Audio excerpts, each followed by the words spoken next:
What in the world? What has been doing this? Taking it to the water. You guys, doing some bush hogging, as you can see. I'm about to get out and look at the corn. It needs it badly too. I have not looked at the corn in a long time. Now, y'all know that it did go through a spell where it got super dry and it was struggling during a crucial time, pollination time. But it's tall, at least it's tall, but let's see what the ears look like. Oh man, that feels sort of decent right there. And it looks pretty decent. To God be the glory. Praise the name of the Lord. That is a full ear, you guys. I can't tell you how many bushels I think it is. I'm not that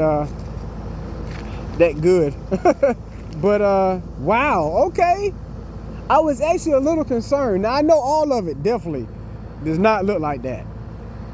This area in the field is a more particular wet area, so it's prone to have had more moisture. Now look right here.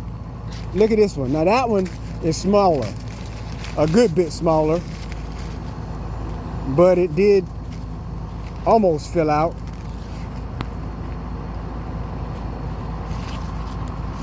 This one right here, now see, that's what I'm talking about there. It's not all like that one that we went to first. That's very small, like my whole hand almost covers it. So whenever you have different size ears like that, that's gonna change your yield and your average for sure. And like I said, this right here is a sort of low spot in the field where water actually would run to and would have more moisture. That one right there is decent. But as you can see, it's getting closer time to harvest time. Stalks still got some green up there at the top. And there's actually a lot more green stalks further up in the field. But we just thank God for, you know, getting the rain that we did get this year. During the corn growing season. Harvest season is right around the corner.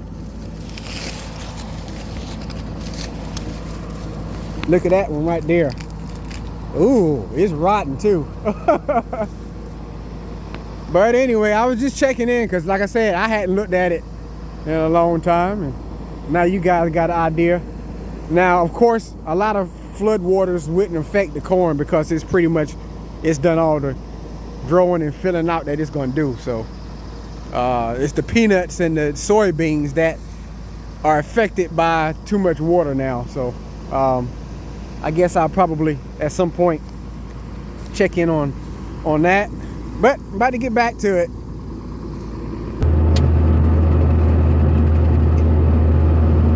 It's a little bit wet to be bush hogging, ain't it? That's all right, we'll get it.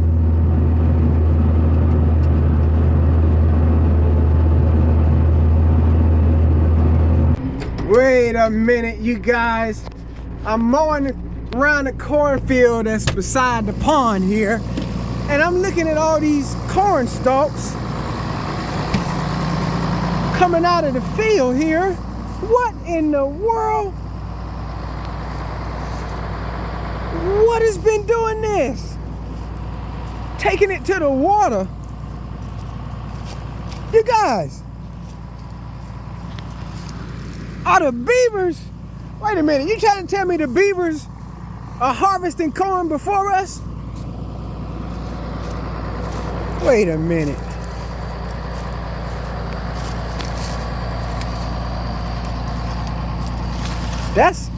That right there is deer tracks. Wait a minute. No. Look at this. You guys, no. That right there, that's a beaver cut. That's how the beavers cut trees right there.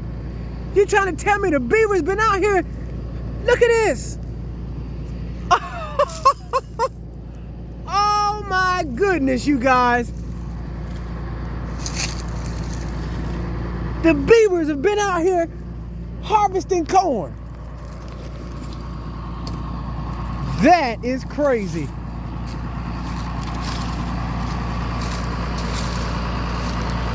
Wait a minute, I see another trail. So you trying to tell me that this was the beavers too?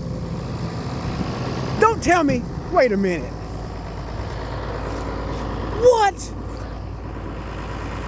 Did you, wait. Wait. Did they cut all of that?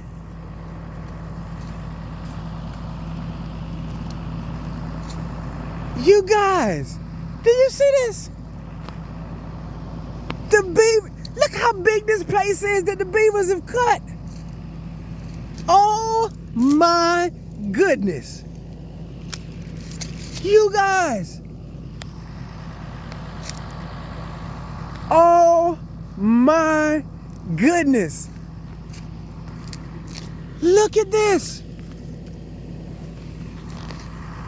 Look how big of a place this is. The beavers are out of control, you guys. The beavers are out of control. The beavers are out of control. This right here was fresh. That is crazy. I didn't know beavers ate corn. Wow. Wow. Look at the trail. That is crazy. That's the beaver run.